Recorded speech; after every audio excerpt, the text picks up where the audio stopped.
फसव्या कर्जमाफीच्या विरोधामध्ये शेतकरी नेते रविकांत तुपकर यांचं बुलढाण्यामध्ये अन्नत्याग एक आंदोलन सुरू आहे। या आंदोलनाचा आजचा तिसरा दिवस आहे।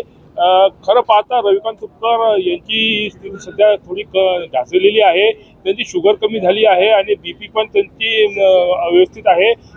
आपल्यासोबत बोलण्यासाठी रविकांत तुपकर आहे। खरं तर त्यांना बोलण्यासाठी डॉक्टरांनी नाही सांगितलेलं आहे, तरी पण ते मीडियाशी बोलत आहे। भाऊ, आज आपला आंदोलनाचा तिसरा दिवस आहे। काय शासनाकडून काही आपल्याला संदेश आलाय का?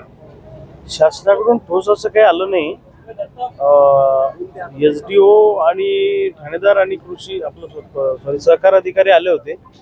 त्यांनी फक्त आमचं म्हणणं ऐकून घेतलं आणि ते गेले। त्यांना आम्ही आमचं जे काय म्हणणं आहे ते सगळं त्यांना सांगितलं। बैठका किती घेता, रिझल्ट द्या, काहीतरी रिझल्ट मिळाला पाहिजे आम्हाला असं त्यांना सांगितलं। तर ते वरिष्ठांशी बोलणार आहेत, पण ते मला काही खरं वाटत नाही, कारण त्यांनाही वेळ काढूपणा करायचा आहे आणि हे आंदोलन चिघळू द्यायचं आहे। लोकांनीच कायदा हातात घेतला पाहिजे अशी भावना प्रशासनाची आहे।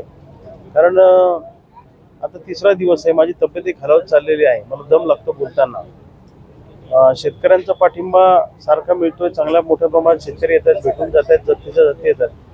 महाराष्ट्रभरातून लोक या ठिकाणी येत आहेत। आज सकाळपासून जुन्नरचे शेतकरी आले होते, आळेफाट्याचे शेतकरी आले होते, आता अहिल्यानगरचे पारनेरचे लोक आलेले आहेत, याचे आपले संगमनेरचे लोक आलेले आहेत, नेवासेची मंडळी आलेले, वर्ध्यावरून किरणभाऊ ठाकरे आणि त्यांची टीम आहे, अकोल्याची मंडळी, अमरावतीची मंडळी आहे, वेगवेगळ्या जिल्ह्यातल्या लोक आहेत। कालही भरपूर जिल्ह्यातल्या लोक येऊन गेले। मला सरकारला एकच सांगायचं आहे की शेतकऱ्यांच्या संयम तुटायची वाट पाहू देऊ नका।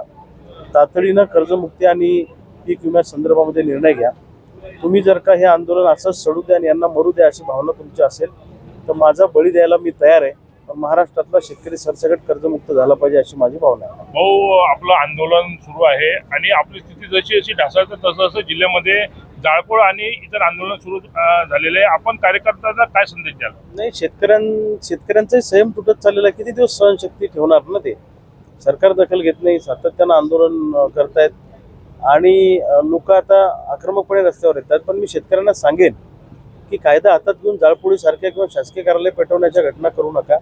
लोकशाही मार्गाने आंदोलन करा, मोर्चे काढा, होळी करा, GRची प्रभात फेरी काढा, निदर्शनं करा। लोकशाही मार्गाने जे जे करता येईल ते करा आणि आपली ताकद सरकारला दाखवा।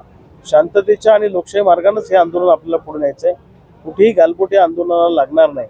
बाहेरचे एलिमेंट्स घुसून सुद्धा आंदोलनाला गालबोट लावायचा प्रयत्न करतील तर सगळ्यांनी सतर्क राहा आणि शेतकऱ्यांनी महाराष्ट्रातल्या रस्त्यावर उतरा असं माझं शेतकऱ्यांना आवाहन आहे। एकंदरीमध्ये शांततेच्या आणि संयमाच्या मार्गानेच हे आंदोलन आपल्याला पुढे न्यायचं आहे असा शेतकऱ्यांनी कार्यकर्त्यांना सल्ला शेतकरी नेते रविकांत तुपकर यांनी दिला आहे। लोकशाही मराठीसाठी संदीप शुक्ला, बुलढाणा। लोकशाही मराठी ऐका, पहा, जागरूक रहा।